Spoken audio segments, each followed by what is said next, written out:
Okay, hi, it's Soph. Welcome to Facebook Live, broadcasting to you from Deal in Kent. We're going to share this out on the Calm Hypnobirthing page. We're going to share this out on the hypnobirthing group. And the purpose of today is to share this with Katie, who's a doula and a vet and a mum and someone who's used hypnobirthing and is just really interesting. And she's the balanced doula. She's always weighing things up. She's looking at pros and cons, risks and benefits. And so she is somewhere in Sussex, today, South England. And we are going to talk about meeting our pets when we've got newborns. So whether you've got dogs, cats, reptiles, whatever. Okay, so now just waiting on Katie to join so that she knows where we're at. Hi Katie, right, so yeah, broadcast, so right swipe and do that. Yeah, it works. That was a bit of a fiddle for us, but we're there now. Yay! Hey, thanks, Kate. Right then, so let's do this. I just introduced you as the balanced doula and also vet, because it strikes me that it's pretty important for people to have a strategy, coping skills, and some idea about what's good and not when they've got lovely pets and then they're introducing a baby. So when you're introducing an animal to your new baby, Katie, what's a good idea and what's not a great idea? Yeah, well, I've been giving that a bit of thought, and obviously pets are such a big part of family life. And I know my dog, we always say she's baby number one, and then the actual baby is baby number two. So Yeah. they are such a big part of family life, and introducing a newborn can be frightening for everyone. Yeah. And some pets can be jealous, they can be scared, and some of them can get really stressed out. So Right. there are lots of things I think you can do during the pregnancy to make that introduction a bit easier. And I think it's something that you should think about probably fairly early on in the pregnancy. So there are things you can do throughout to make that transition easier once baby's arrived. And I think like focusing on like training and making sure that you are quite obviously the leader in your pack, your family pack. Okay, so what is the family pack? Because I get that. I grew up with a huge German Shepherd, a big Alsatian, and that was really important because if she didn't know her place, she could knock us all over. She was huge. What is that? What's that hierarchy, that pecking order about? Just so that we've covered that basic. I think just establishing your authority as the more dominant member of the family. So I guess with cats that can be sometimes a little bit more tricky, but because cats are sort of much more independent creatures than dogs. But just, for example, setting boundaries. So if you decide you want areas of the house that might be pet free, Yeah.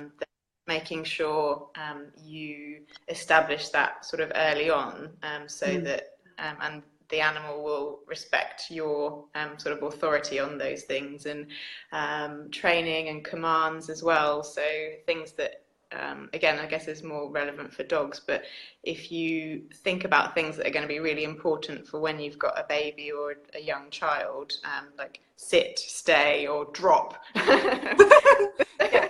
Yeah. Things that... And we've got two huge cats and that we rehomed last year. They're beautiful, they're gentle and everything. They've been slightly different since I've been preggers. I think they've been more affectionate. But there came a point where I went, I don't want them in the bed now. Because I'm going to bed share or co-sleep or whatever. And don't want the cats in the bed, and that's partly because they're fluffy and I don't want fluff on my baby or in my bed. And it took probably 5 days for the cat to learn, no way are you allowed on the bed. And they actually did learn it, and we used a click. We're like, how click. did you do that? Maybe they're just really bright cats, but so yeah, example of it working, and I'm pleased we did it ages ago and it's not later. You mentioned having kind of pet-free area of the house. That's kind of what we did. So that works well for some people. And I think for cats, it's probably even more important to not have them coming into the room where the baby's going to be sleeping, which is probably your bedroom for the first 6 months or so, and then a nursery if you have one.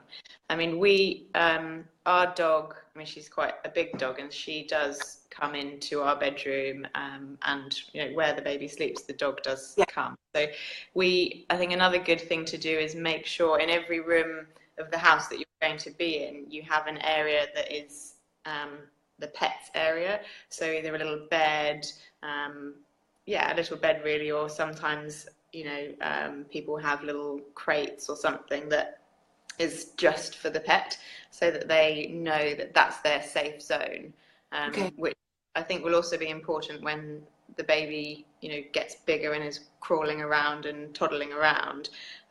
It's also important to you focus on obviously teaching your animal how to behave, how you want it to behave, but also that's really important for babies and young children as well, so they know their boundaries. So when the animal's in their place, then they shouldn't be pulling on the ears and taking away their toys and that sort of thing, so that there's mutual respect on both sides. And that's lovely, because that's part of having pets for me, is learning to be gentle and kind and soft with your lovely creature who you share your house with, and so that's going to work well with dogs. Cats, like you say, they're a bit harder to manipulate and train, and they're like, okay, maybe, whereas a dog will hopefully respond. And I'm curious about other. So, okay, as a vet, you should be able to tell me if this is right or wrong, but I'm thinking the majority of people have got dogs and cats, and then after that, are we talking like gerbils and rabbits, or iguanas and snakes, or birds? What are the next sort of 3 or 4 pets that people tend to keep, and what are your tips?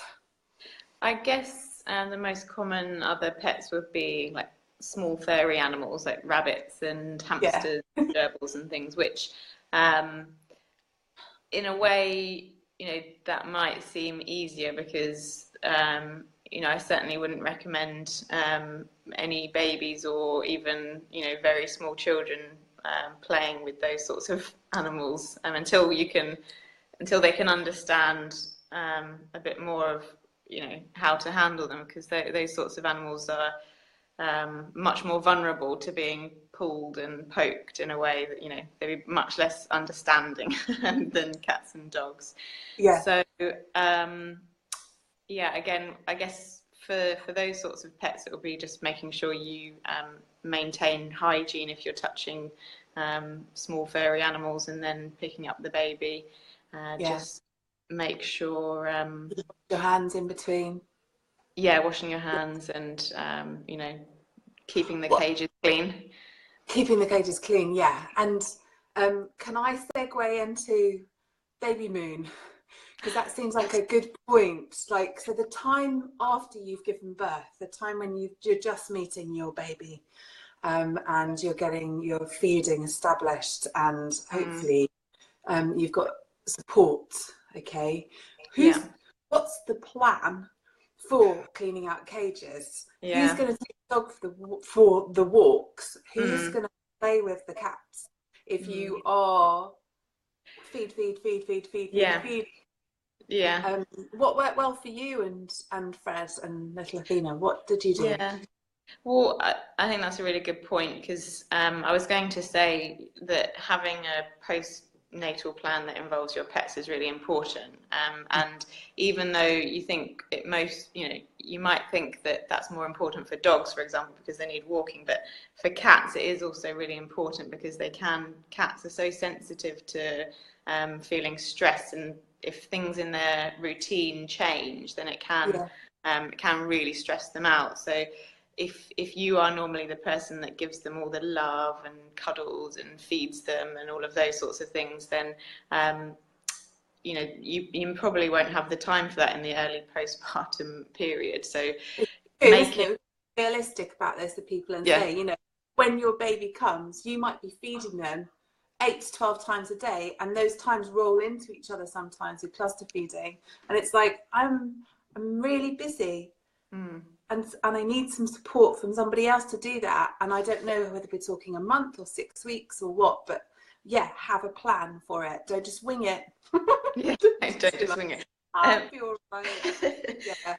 What worked well for us was we actually had our dog staying with my parents, and that just gave us time to just focus on all the other baby related things, because there's obviously so many other things that you're going to be focusing on more than who's fed the dog and who's walked the dog. So it just gave us the time in the early stages to focus on the baby and getting set up into our new lives rather than worrying about the dog. And then once we felt slightly less overwhelmed, we then introduced the dog to the baby then, and we had our family around us all the time. So I think that's really support are all the most important things. And if you don't have family around, then you could get a dog walker or a doula, postnatal doula. They might want to take the dog for a walk for you, or take the baby for a walk and the dog. You could have a kip or a bath. Yeah. Yeah. Postnatal doula. Doula, for those of you watching, is like a professional birth support or postnatal, somebody that you have to help, and particularly where we are in London, we've got a lot of people who are living away from family, so they haven't got their mum or their sister or their brother or their uncle or their dad who can just pop in and give them a hand, which is sad. I wish my family were closer. And so it matters to have somebody come in. And that's kind of still on my agenda a little bit. I don't know if Andy knows about that, but I need to budget for that. Okay. I had a couple of tales that I wanted to tell. Okay. Is that all right? One of them is about Ali, a student of mine. She runs a stables, and I can remember her talking about her horse. I don't know what her horse's name is, sorry. But I think Hassan was 2 days old when she took him to meet her horse, because her belief is that, like, she runs a stable, horses, that's her life, and her whole family, they run this place. And she was like, I need my son to meet my horse because he cannot possibly be allergic to horses. That can't be a thing. It can't happen. And she was like, I literally just sort of like she took him and she just like rubbed him on her horse's neck in the belief that would, I don't know, help his own immunity and microbiome and all the rest of it. Because you can imagine like running a stables and having a kid who's allergic to a horse. That can't happen, right? So I thought I'd just mention that and allergies, and see how you feel about it. And then the other tale I was going to tell was when we rehomed our 2 cats when they came to live with us. For about 2 or 3 weeks, my son was really being allergic, and it got to the point where I was thinking, oh no, oh dear, this isn't working. And then luckily the son seemed to settle, and the kind of snottiness and the itchy eye thing wore off. It was hard to tell whether it was hay fever, which he suffers from, and the cats, or just the cats. And I think So I suppose what I'm getting at is allergies and you meeting your new pets, with your fresh-born baby. Do you think there's anything in that? Rubbing your kid all over a cat? Develop a cat allergy, or what do you reckon? I'm Share not your sure. thoughts. Yeah, Not I'm not sure. sure what not sure what the medical advice on that one would be. But from what I know of allergies, and I'm not an allergy expert, and I'm not a human doctor either, but I think from what I understand, people can develop allergies at any time in their life. So, you may not be allergic at some point and then later on go to develop it. So, I mean, like hay fever, for example, sometimes, you haven't always been affected by hay fever for all of your life. It just suddenly starts. Yeah. Oh, Katie, come back. Oh, the signal, it's Sorry. good. We're back. You said sometimes we can develop allergies later, like hay fever. Yeah, like hay fever. So, I mean, any allergy, I'm just using hay fever because that's a common allergy. So, and, some people didn't have hay fever, forever. They just at some point developed it. Yeah. So I think allergies are quite a complex sort of condition. Yeah. So I don't think anyone really understands how they start, because all of the advice about what to eat in pregnancy and nuts and things like that. I mean, I don't Well, think that was all to prove the whole eating peanuts in pregnancy thing. They did a huge study. I can't quote the title, sorry, but it's Googleable. And they just discovered that it's got nothing to do with peanut allergies, eating peanuts when you're pregnant. And they're a good source of protein and omega oils. Yeah.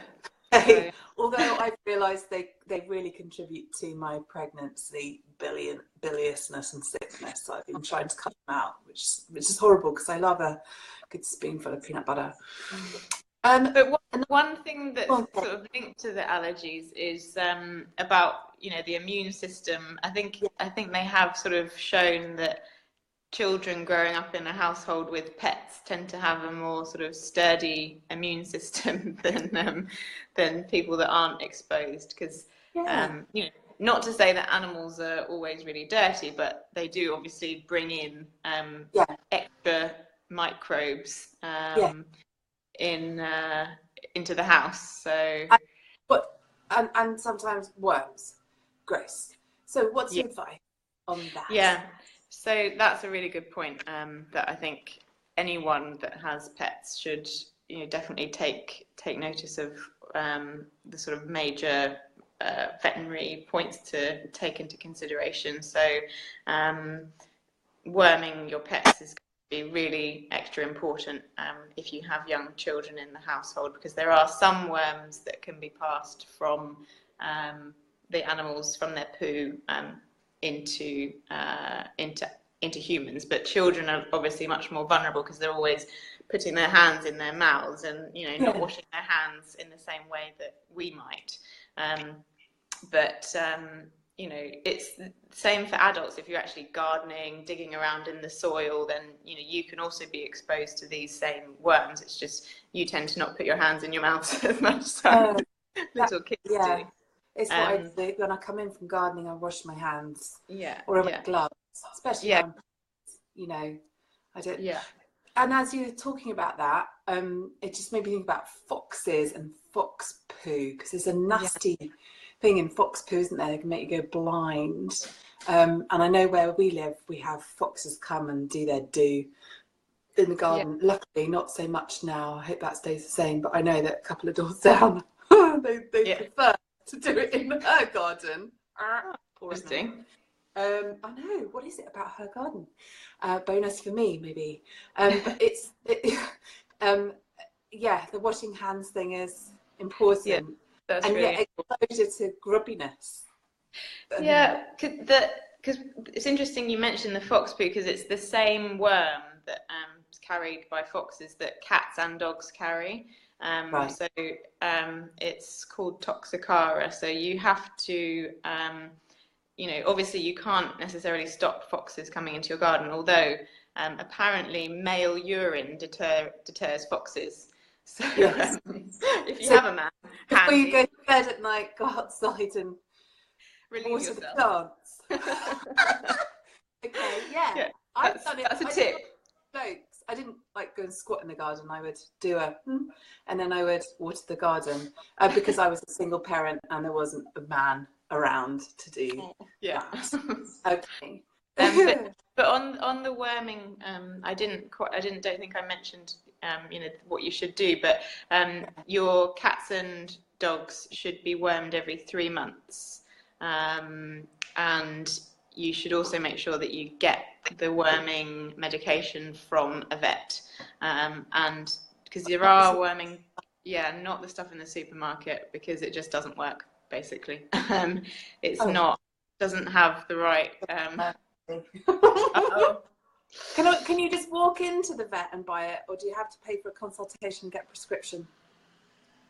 No, worming tablets, if you're registered at that practice, and if you have been seen, in the last 6 months, which if you have a pet, then chances are you have been to the vets at some point in the last 6 months, then you can just get that. You don't need to take your pet in, but I think if you've not been seen for probably over a year, they might want to just give the animal a quick health check as a matter of course. But but make sure that you get your worming tablets from a vet.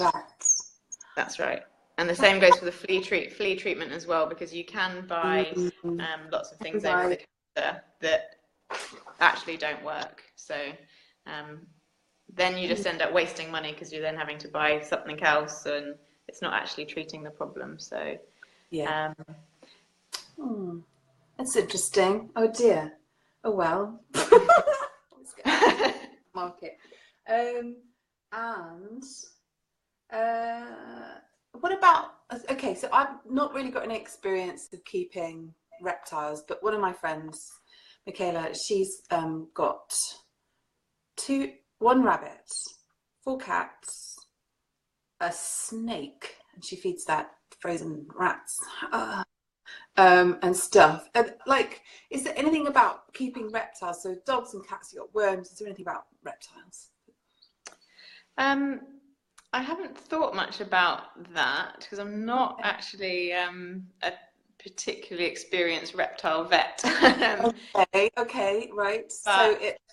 I mean, people that keep those sorts of animals usually go to specialist exotic vets, but I mean, I can imagine if you have those sorts of pets, they are generally kept in their tank. I think the most important thing would be, again, hygiene, making sure that you wash your hands if you're handling dead mice and things to put into the cage to feed them, or if you do pick them up and handle them, it would just be a hygiene thing, and obviously they're not for babies to play with in any way. So, like you said, until they're old enough and you can reason with the child, and don't try to explore the chameleon's head in your mouth, because it might bite you. That kind of thing. Right. But I think that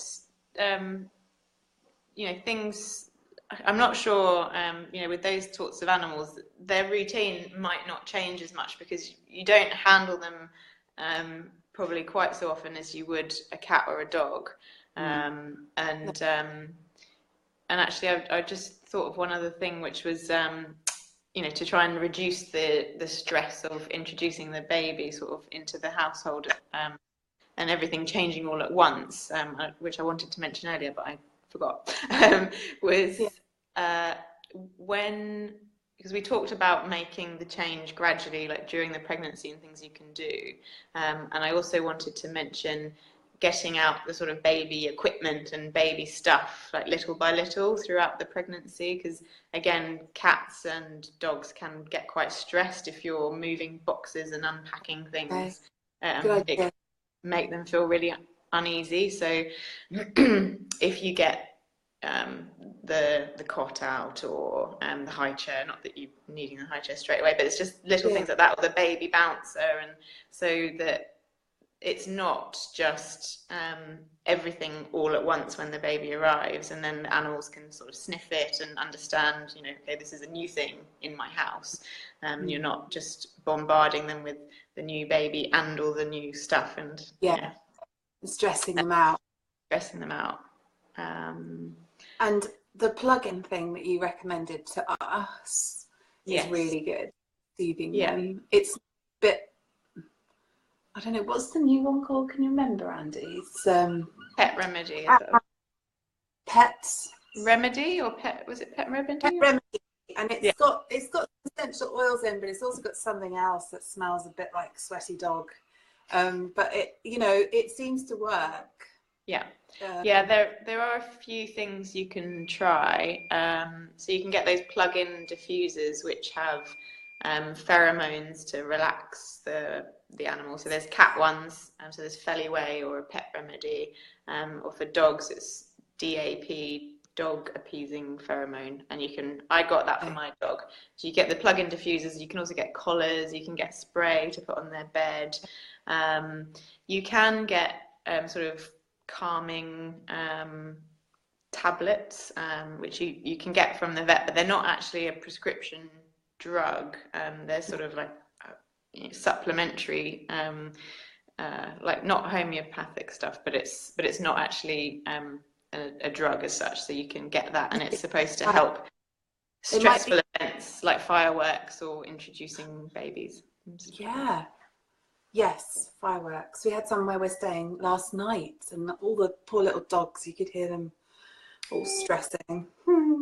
I know we've been going on, and I think this is really interesting. And thank you for watching. And we haven't kind of said hello and thanks for joining. And but I was just thinking about home birth, labour, and dogs. And I've got a little story about Helen, who I trained with, and I'll tag her after. And Helen's having her second baby using hypnobirthing at home. It's a positive story. And she's got a dog, a boxer whose name escapes me. And she was getting her stuff ready, redoing her birth plan. She phoned the birth centre to say she thought things were happening. The next thing she knew, she was sort of picking up her bag, heading to the bathroom, and started to have her expulsive birthing surges. It just went from like 0 to 100. Wow. She spoke to her husband. He realised what was happening, and he called for the paramedics. So they were en route. In the meantime, Helen had, like, she describes them like just the most tremendously strong force surges ever. And she was obviously on her own without a midwife, and she would have preferred to have had a midwife with her. That was the plan. But this baby, she birthed her son. And when the paramedics arrived, their dog was guarding Helen's space.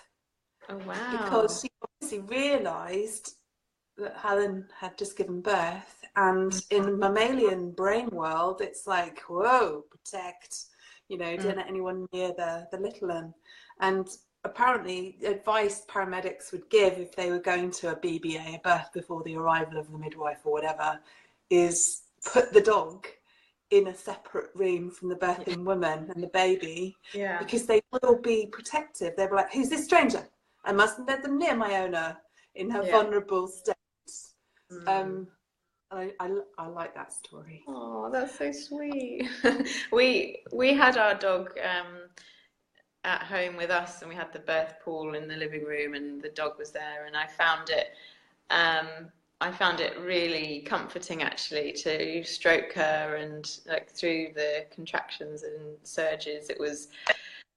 She stayed really calm, actually, and that was really, really nice. And actually, she did get taken for a walk a friend of ours, and then she didn't ever come back into the room. And later I heard that she just spent the whole night just crying and crying because she could hear me downstairs, and she was being kept upstairs. And it really upset me when I heard that she was, she wanted to get back down to me. And I think stroking cats and stroking dogs does release oxytocin, so I think that could be beneficial as well for labour. Yeah, it can. Maybe next time, Casey. Yeah, I'll keep her with me next time. She could sense what was happening on a deep level. You must know. And I feel the same about little kids around birth. For me, I think that's amazing. If they want to be there, they want to wander off and play somewhere else, fine. But I think it just normalizes birth and shows them how strong and amazing their mummies are. Mm. Yeah. Mm. Oh, is there anything else that you want to add? Well, I think there was a question about what behaviour to look for if you think that the animals are being stressed. Right. Is there particular things that the animals will show signs of? I think with cats, because we see this all the time with cats, that they start grooming themselves, like over grooming and constantly licking and ripping out their fur. So yeah, they get it. It's called stress over grooming. So that's definitely something to really be aware of with your cats. Cat really does that sometimes. That's why I asked the question. Yeah. Oh, you asked the question. Andy asked. Yeah, she does. Lick. So that could be a sign of stress, and actually, that can happen when people, seemingly they say, oh, nothing's changed, but some cats can just be so sensitive to even the smallest change that they start, grooming, and as long as you're sure that you're up to date with your flea treatment, which you should give that once a month. Then they're unlikely to have fleas if you've been really regimented with your flea treatment, because that could be if they're grooming all the time, then maybe they're itchy. Yeah. But that's definitely something to look for in cats if they start over grooming, and actually they can pull out the fur and scratch themselves quite like self harm basically. It's really sad to see. Right. So that's a thing to look out for in cats, definitely. Nip that in the bud as soon as you can. Yeah, definitely, because it just becomes sort of a cycle which can be quite difficult to break. So I definitely think about taking your cat to the vet in that instance, just to try and get some extra advice early on. And then with dogs, I guess you got to know your pet and know what's normal behavior for them. And if you see any change, then you know that that's abnormal for that dog, because they've got such a wide variety of personalities, just like people. What's normal for one dog isn't normal for another. So it's just knowing your pet and then knowing what's different. But I think it's really important to not forget your pets when the baby's arrived. And another thing that works well is having if you've got a particularly boisterous dog or a young dog or a puppy, because unfortunately I must say a lot of people think that it's a really good idea to get a puppy just before their baby's born, and if I could discourage that to anyone, I probably would, because having a puppy is like having another baby. So it's signing up to 2 babies, and if you have twins, then that's 3. So it would be like having twins in some way. Yeah, there's no way. I think that's why we were homed mature cats, because I was like, no, I don't want a kitten. That's mad. Yeah, no, it's a lot of hard work. And looking after a baby is different than looking after a puppy. But yeah, you're right. I mean, you're really setting yourself up there for a lot of work. Yeah. Oh, we got some comments. If you have a little like a dog pen, for example, like a friend of mine who had a puppy just before she had a baby, she had quite a large sort of penned off area in her living room because the puppy was quite bouncy and actually would steal all the baby stuff or grab dummies and all those sorts of things and run off with them and destroy them. So having a safe place where you can put the dog and know that you know, if you need to put the baby down to go and get something, that the baby's going to be safe. So that's something to really consider if you do decide to embark on a puppy and a baby at the same time. It's like safety, safety, safety. Safety, safety. Okay. And I'm looking at comments. So Jasmine, hi. Are there any ways of preparing young cats for their new family member? With 2 rescue cats, will be almost 2 when baby's due. She says she's sorry if she missed that in the earlier part of the discussion. Jasmine, I think we've talked about preparing before baby arrives, taking things out, baby kit stuff, moving things around, making sure there's a space for your animals to be their little sanctuary, really. And then the various plug-in pheromones and pet rescue remedies and stuff like that. Samantha Hawkins says, she said, I've just doulaed at a birth and the dog was the best midwife and never left mum's side. Oh. I really do want the cats there. I can imagine them like nuzzling and taking it in shifts when we have our baby. Yeah. Oh. Yeah, no, that's good. Some people also recommend, if you're not having a home birth and you have the baby in hospital, then if somebody can take something that smells of the baby home, and so that the animals can familiarize themselves with that smell, then that's something else. I mean, that is, fairly. It depends if you've got enough people around you to do that for you. Not everyone will, but if you do, then you could do it. Yeah. And that's just the same as well. If the baby has to go off to NICU or something like that, stick your top in with them so it smells of you with them. Yeah. Put some breast pads that have got some of your milk smell on them next to your baby in their little crib. Smell. God, I think we underestimate the power of all that olfactory influence. That's such a great tip. Yeah. My son's away for almost 3 weeks and I've got a pyjama top. And my partner Andy knows not to wash the pyjamas when Fred goes away because I need to sniff him. Oh. Because I love his smell. So God, it's just so gorgeous. I'm looking over at my notes, Katie, because I think this went really well. Yeah, I think that's a great place to pause. And I just want to explain that for those of you watching, this is, we're in 2 separate places. We know each other because we both, I taught you hypnobirthing for your daughter's birth and met your partner, Fred, and we kept in touch and you're brilliant. I made you a last-minute placenta smoothie, just very hot that night, and I was worried that you hadn't got it in the fridge yet. And we're kind of hanging out, running monthly doula meetups, and Katie's set up her practice as a doula, the Balanced Doula. So we'll put all of your details in underneath so people can look you up and like your page. And we'll do some more together, topically, and Katie can balance out what she needs to balance out. But thank you so much for taking time away from mummying to do this. Thank you. Thanks, Sophie. I've had a great time, and I'll share some information for people if they're interested on the page as well, just some other tips for pets and things so people can refer back to it. Brilliant. Okay, excellent. And if you put documents in the files, let me know and I'll share it in the hypnobirthing group and around. Okay, thank you very much for joining us, everybody. Hope you've learned lots, and we'll finish there. Okay, bye, Soph. Bye, everyone. Bye.